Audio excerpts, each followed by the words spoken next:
Hi, I'm Larry Richardson, your step-by-step chef. In this episode, we're going to make a Western omelet. Now, Western omelets are delicious and they're loaded with just about every ingredient you can imagine. They're also very hearty, so they're great for days when you have a lot of work to do outdoors, or planning to do outdoors too. So come on, let's cook. The essential ingredients for our Western omelet are a 1/4 cup of onion, I like to use sweet onion, a 1/4 cup of green bell pepper, a 1/4 cup of sweet red pepper. Now if you can't get your hands on the red pepper, then just use 1/2 cup of the bell pepper. We use 4 eggs, we use a tablespoon of butter, we use a 1/2 cup of ham steak. Now try to get ham steak if you can, because a lot of the hams that are in cans kind of fall apart when you cook with them. Now some of the things that I'm going to use that are not so traditional are a 1/2 cup of cheese. Now surprisingly, cheese is a little bit controversial. Some people say that Western omelets should not have any cheese in them. I think that cheese makes it delicious. So all I'm asking is give cheese a chance. And the other thing I like to do is take a jalapeno, and I'm going to use 1/2 of this. And it adds some heat to the dish. Now if you don't like heat, do not add it to your Western omelet. So now let me show you how to prepare this dish. The first thing I'm going to do is chop our vegetables. Again, we're going to use a 1/4 cup of them. So let's start with the green pepper. We'll clean the core out and get rid of the seeds. There we go. And we'll cut it small. Cut it into small pieces.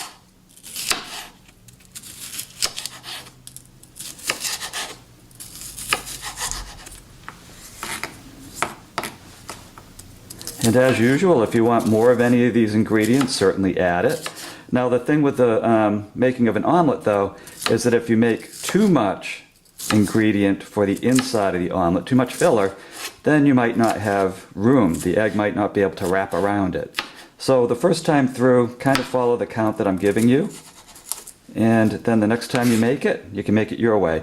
Now I'm putting the vegetables right into my sauteing pan, because these will be sauteed for about, I'd say about 5 minutes, once we get everything cut.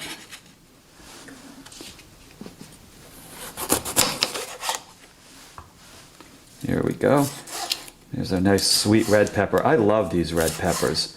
They add a nice texture and a nice sweetness to just about any dish.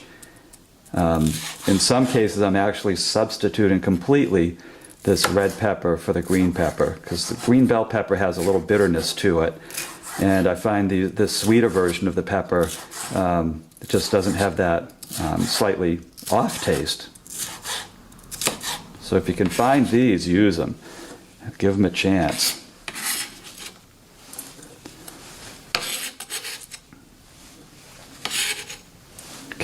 And next we're going to cut our jalapeno. And first I'm cutting it in half. I'm only going to use 1/2 of it. Again, if you don't like heat in your dishes, don't use this. You don't have to. And Western omelet purists will probably tell you not to altogether. But when I think of the West, I think of kind of that Tex-Mex taste, that Southwestern taste. And I like just a little hint of heat in my omelet. If you really like heat, you can use the entire jalapeno in your Western omelet. There we go.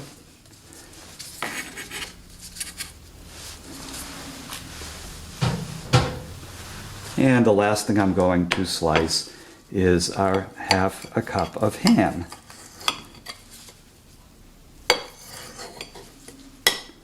There we go. And we're just going to dice it. And we're going to throw it in with those vegetables. Again, if you can do it, cut the pieces kind of small, because they will just fit in the omelet a lot better. So here we go. You don't want huge slabs of ham just hanging around.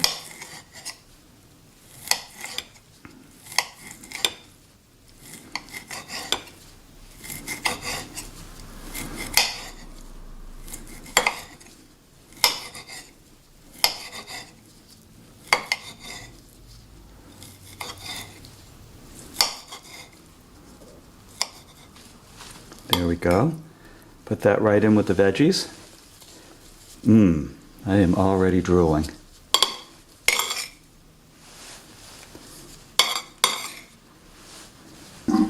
And the final item that we will dice is the onion. So we're going to use a 1/4 cup of onion. There we go.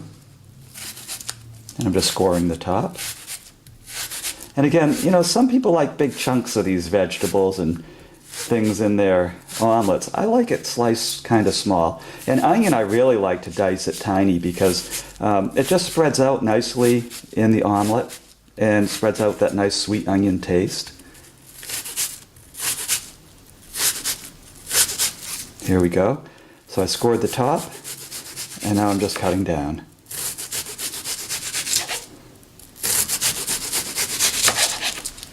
There we go.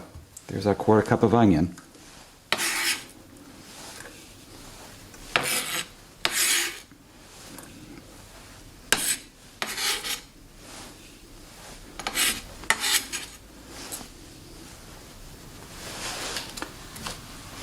So let's put this on the stove and start the sautéing process while we prepare the egg mixture. Oh man, I could just sit on the couch and eat this straight out of the pan. So what I'm doing is I'm adding some butter so that none of this sticks, and it just sautés. So I took a tablespoon, or rather half a tablespoon of our butter, and I'm using it to coat the bottom of the pan. So this will melt as the pan heats up. Now while that's going on, and I will be stirring this from time to time, while that's going on, let's prepare our egg mixture. Okay, to prepare the egg mixture for our omelet, we're going to crack our 4 eggs into a bowl.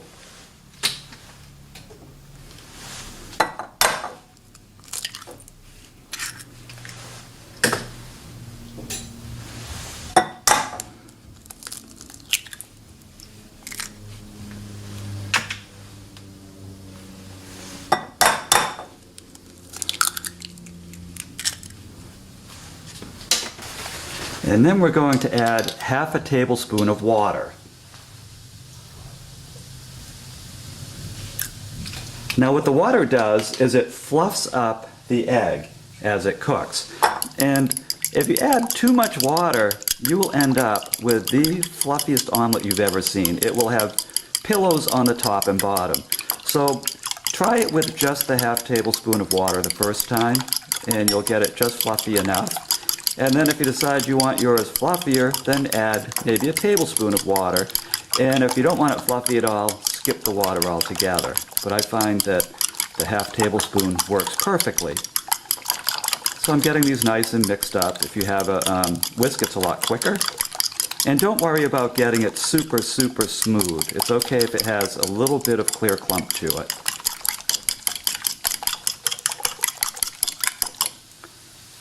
And there we go. There's our egg mixture. Meanwhile, back at the stove, isn't that how they'd say it in Westerns? This pan has been preheated just below medium heat for about 4 minutes. And now what I'm doing is I'm taking our other teaspoon of butter, and I'm adding it to the pan. And I just want to coat the bottom of the pan with butter. Make sure that it's nice and uniform, and this will keep the omelet from sticking. There we go. And I'm going to pour our egg mixture into it.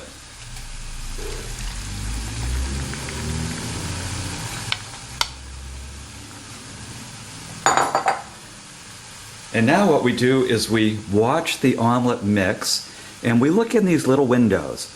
And right now I can see the bottom of the pan because through that window it's black. What I want to do is get that to be a white or a yellow through that window, and that lets me know that there's a base of cooked egg on which to put the other ingredients so they don't scorch on the pan. So I can see that this one is already turning dark or solid down on the bottom, which means that it's cooking just fine. Now back to our sautéing vegetables and ham. And these are sautéing quite nicely. The onions are starting to turn translucent, which means this is just about ready to be put in the omelet. And oh man, does it smell good. I love a good Western omelet.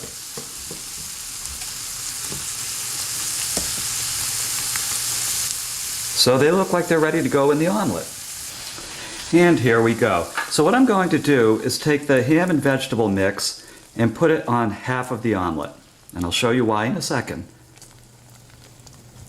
You can see this is hearty. It's going to be a filling dish. And this actually is good for 2 people. I mean, if you're a big eater, you can probably down one of these yourself. I'm not quite that kind of eater. But there we go. And then we'll sprinkle our cheese on the other half.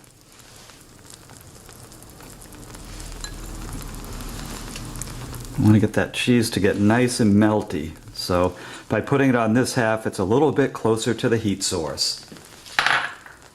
And then what we do is we cover it. Now, what I would do is lift this lid in about 3 minutes. What you want to make sure is that the cheese is fully melted and that there's no wet egg. Because if there's a lot of wet egg, when you go to fold the cheese over onto the other half, it's going to run all over the place. So give this 3 minutes and then check on it. And 3 minutes later, let's take a look. I like what I'm seeing. You can see that the cheese has melted fully. We got some real heat under there. So I don't see any runny egg. So I can take this half, and fold it over. Now if you have a lot of liquid run out from the vegetables, then you can leave this in for about another minute and let the liquid dry from the front. Let it be on the pan, let it drain and dry. Now again, my Western omelet is for 2, although my goodness, it looks like 3 people could eat this. So I'm cutting it in half. There we go. There's your Western omelet. So there you have it. You just made a Western omelet. Congratulations. Now if you want to see the printable recipe for this delicious omelet, several other omelets, and dozens of other dishes, please go to stepbystepchef.com. That's my website. That's where I have dozens of dishes that you can make using my videos and my recipes, and it's all free. So go to stepbystepchef.com, make this dish and enjoy it. And also, heck, why not make it for a bunch of your friends too? Because once they get a whiff of your house, they're going to want to eat. They're going to want to really eat one of these. So I'm Larry Richardson, your Step by Step Chef. See you next time.